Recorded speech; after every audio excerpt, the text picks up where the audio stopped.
Hello everyone, VHDL lab tutorial में आज हम फुल एडर प्रैक्टिकल के बारे में पढ़ेंगे। तो आइए सबसे पहले समझते हैं कि फुल एडर सर्किट क्या होता है, कितने इनपुट होते हैं, कितने आउटपुट होते हैं इसमें, और फुल एडर की ट्रुथ टेबल क्या होती है। तो जैसा कि आप देख सकते हैं यहाँ पर एक फुल एडर का सर्किट बनाया है। उस फुल एडर में दो एक्सॉर गेट हैं, दो एंड गेट और एक और गेट है। ये सिंपल ब्लॉक डायग्राम है फुल एडर का, और ये आपका लॉजिक डायग्राम है। ये आपके फुल एडर की ट्रुथ टेबल है। लास्ट लैब में हमने पढ़ा था हाफ एडर के बारे में, जो कि एक single bit addition means 1 bit adder होता है। फुल एडर में 3 इनपुट्स ए, बी और सी इन, तो कैरी भी इसमें हम ऐड कर सकते हैं। तो 3 input A, B, C, number of possible combinations कितने होंगे? 2 की power n, so 2 the power 3, that is 8. So from 0 to 7, so 0 0 0 0 1 0 0 0 1 0 1 1 1 0 0 up to 1 1 1. Clear? अब सिंपल आपको क्या करना है, एडिशन। तो हमें मालूम है कि जब भी हम बिट्स को ऐड करेंगे तो हमें एक आउटपुट मिलेगा सम, और दूसरा आउटपुट हमारा होगा कैरी। तो 0 प्लस 0, सम की वैल्यू 0, कैरी की वैल्यू 0। सिंपल एडिशन करना है। तो इस तरीके से आप बिट्स को ऐड कर सकते हैं, like 0 plus 1 is 1, 1 plus 1, some is 0, carry is 1। Similarly for 1 1 1, some is 1, carry is 1। तो अब हमें सम और कैरी के लिए एक्सप्रेशन फाइंड आउट करने हैं कि आउटपुट एक्सप्रेशन क्या होंगे। क्लियर? तो सम की वैल्यू क्या होगी, आप यहाँ ट्रुथ टेबल से सॉल्व कर सकते हैं, क्योंकि हमें मालूम है कि यहाँ पर हम आउटपुट फाइंड आउट करने के लिए एसओपी फॉर्म का यूज़ करते हैं। तो यहाँ पर आप के मैप भी यूज़ कर सकते हैं सम के एक्सप्रेशन को फाइंड आउट करने के लिए। और जो सम का एक्सप्रेशन आता है वो होता है sum is equal to A XOR B XOR C. Clear? तो 3 input A, B, C in, और सम का एक्सप्रेशन है ए एक्सॉर बी एक्सॉर सी। हम डिजिटल इलेक्ट्रॉनिक्स में इससे पढ़ चुके हैं, यहाँ पर हम एक बार फिर रिवाइज कर रहे हैं। अभी हम देखेंगे कि फुल एडर का कोड VHDL में कैसे लिखा जाता है। अगर हम कैरी की बात करें तो कैरी का एक्सप्रेशन होता है आपका फुल एडर के लिए A dot B plus B dot C in plus C in dot A. Clear? जैसे मैंने आपको बताया कि आप इन कॉम्बिनेशंस की हेल्प से भी इस एक्सप्रेशन को फाइंड आउट कर सकते हैं। तो यहाँ पे आप क्या कर रहे हैं, A B plus B C plus C A. तो देखिए यहाँ पर ये जो सर्किट आप देख सकते हैं लॉजिक डायग्राम, उसमें ए एक्सॉर बी, तो यहाँ पे जो आउटपुट आएगा आपका that is A XOR B. फिर आपने एक कैरी इनको एक्सॉर किया तो आपका सम का एक्सप्रेशन आया A XOR B XOR C इन।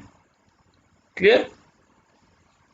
इसी तरीके से A XOR B into C, तो यहाँ पर जो आपका एक्सप्रेशन है that is A XOR B into C in, और यहाँ पे है आपका ए डॉट बी। जब आप इसको एक्सपेंड करेंगे, सॉल्व करेंगे, और जब इन सब इस और गेट के इनपुट में इनको ऐड करेंगे तो आपका जो आउटपुट आएगा that is A B plus B C plus C in. Clear? तो आई होप इतनी बात आपको समझ में आई होगी। आप लोग ऑलरेडी इसे पढ़ चुके हैं, यहाँ पर हम सिंपल इसे रिवाइज कर रहे थे। तो ये हमने दो एक्सप्रेशन फाइंड आउट करे, सम के और कैरी के। चलिए अब समझने की कोशिश करते हैं कि फुल एडर के का जो VHDL कोड है उसे कैसे लिखा जाता है। अगेन सबसे पहले आपको लाइब्रेरी डिक्लेयर करनी है, तो आपने लाइब्रेरी यूज़ करी। पैकेज आपने स्टैंडर्ड लॉजिक 1164.all यूज़ किया। देन आपने एंटिटी डिक्लेयर करी, एंटिटी में हमने नाम दिया है फुल अंडरस्कोर एडर। तो यहाँ पर हमारी एंटिटी का नाम है फुल एडर। पोर्ट हमने डिक्लेयर करे, क्योंकि यहाँ पर 3 इनपुट पोर्ट हैं ए बी सी इन, जो कि इन टाइप है यानी इनपुट टाइप हैं, और जिनका डेटा टाइप क्या है, स्टैंडर्ड लॉजिक। इसी तरीके से आपने फुल एडर का जो सम और कैरी जो आउटपुट हैं वो डिफाइन करें, किस टाइप के हैं वो आउटपुट, और उनका जो डेटा टाइप है that is also standard logic. Clear. Then आपने एंटिटी को एंड किया, सो एंड फुल एडर। अब आप आर्किटेक्चर डिफाइन करेंगे और यहाँ पर हम अपने आर्किटेक्चर को डेटा फ्लो मॉडल की हेल्प से डिफाइन करेंगे। So architecture data flow of entity का नाम that is full adder is begin. Architecture को कभी भी आप लिखेंगे उसके बाद आप बिगिन लिखेंगे। देन आपने जो एक्सप्रेशन होगा जो हमने अभी पढ़ा था उसको आपने सिंपल यहाँ पे सिंटैक्स की फॉर्म से यूज़ कर लिया। सो क्या लिखा आपने, देखिए ये एंटिटी मैंने आपको समझाया, ये आपको बात समझ में आ गई होगी। देन हम आर्किटेक्चर की तरफ बढ़े। फुल एडर सम मीन्स ये एक आउटपुट है, less than equal to A XOR B XOR C in. Simple, तो जो है एक्सप्रेशन हमने पढ़ा था वही हमने यहाँ पर सिंटेक्स को यूज करते हुए लिख दिया। Then full adder carry is less than equal to A and B plus, यानी और जो लॉजिक गेट है, लॉजिक एक्सप्रेशन जो है वो क्या है आपका, और B dot C in plus, यानी और सी इन एंड ए। तो प्लस जो है वो आपका लॉजिक ऑपरेटर है और gate.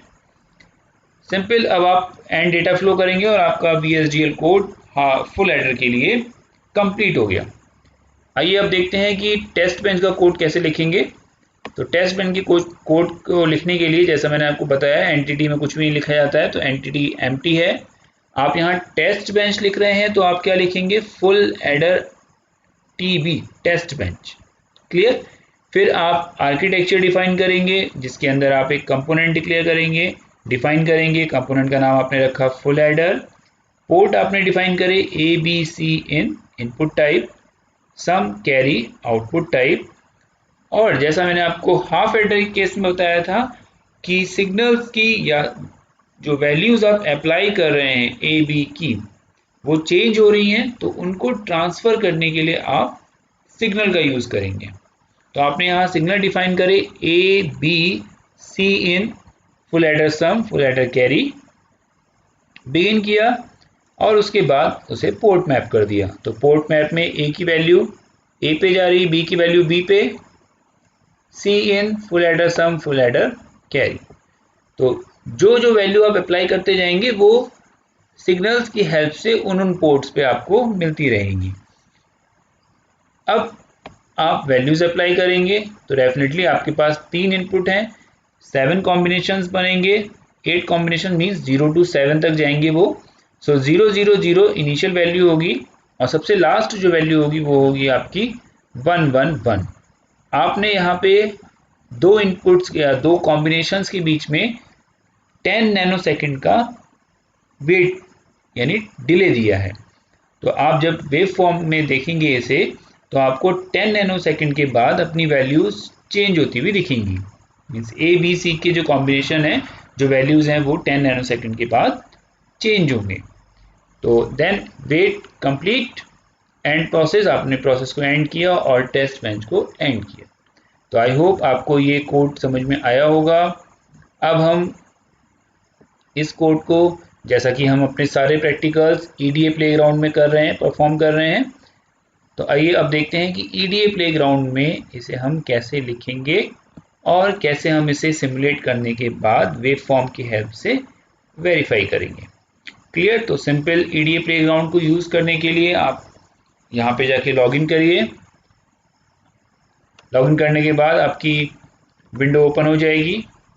Test bench plus design में VHDL सेलेक्ट करिए। उसके बाद जो कोड मैंने आपको अभी समझाया वो कोड मैंने यहाँ पे लिखा हुआ है। लाइब्रेरी, एंटिटी, आर्किटेक्चर तीनों चीज़ें डिफाइंड है। VHDL में जब भी आप यूज़ करेंगे तो आपकी जो फाइल होगी वो .VHD से सेव होगी। देन यहाँ पर मैंने टेस्ट बेंच का कोड लिखा हुआ है। क्लियर। आप टॉप एंटिटी में एंटिटी का नाम टेस्ट बेंच का यूज करेंगे, that is full adder full underscore adder underscore TB। तो यहाँ पे मैंने टॉप एंटिटी डिक्लेयर किया। आप टूल्स सिमुलेटर में जाएंगे, एलडेक विब्रिया प्रो 2019.10 सेलेक्ट करेंगे। रन टाइम आपने जो भी डिले दे रखा है उससे हमेशा ज़्यादा दीजिए। देखिए आपने यहाँ पे 10 नैनोसेकेंड्स के लिए डिले दिया है और 7 और 8 इनपुट्स आप यहाँ अप्लाई कर रहे हैं, तो एटलीस्ट 80 नैनो सेकेंड का डिले तो आप वेट आप दे ही रहे हैं, तो 80 नैनो सेकेंड से डेफिनेटली आपका रन टाइम ज़्यादा होना चाहिए ताकि आपको वेव फॉर्म प्रॉपरली दिखाई दे। तो मैंने यहाँ पर रन टाइम दिया है आपका 200 नैनो सेकेंड। देन आप ओपन ईपी वेब पे क्लिक करेंगे, तभी आप वेव फॉर्म्स देख पाएंगे। यहाँ से आप सेव कर सकते हैं अपने प्रोग्राम को और उसके बाद आप यहाँ से रन करेंगे। तो रन क्लिक करने के बाद अगर आपके सर्किट में कोई भी एरर नहीं होगी तो आपकी एक विंडो ओपन हो जाएगी, that is your EP web. Clear?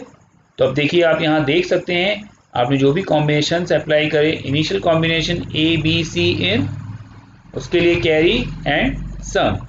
तो इनिशियल ए बी सी की वैल्यू कितनी है 0 0 0, तो सम और कैरी की value 0 0। After 10 nano second A B C की वैल्यू हो गई है 0 0 1, कैरी की वैल्यू 0, सम की वैल्यू 1। तो यहाँ से आप चेक कर सकते हैं हर एक कॉम्बिनेशन के लिए जो भी आपने इनपुट पे अप्लाई किए हैं फॉर ए बी सी इन। चलिए लास्ट वाले कॉम्बिनेशन में जाते हैं। यहाँ पे आपके ए बी सी तीनों की वैल्यू 1 1 1 है, तो डेफिनेटली आपका सम 1 और कैरी 1 होना चाहिए। तो यहाँ से आपने ये वेरीफाई किया कि जो भी इनपुट में आप कॉम्बिनेशन अप्लाई कर रहे हैं वो आउटपुट पे आपको फुल एडर के एक्सप्रेशन को जस्टिफाई कर रहा है या नहीं कर रहा है।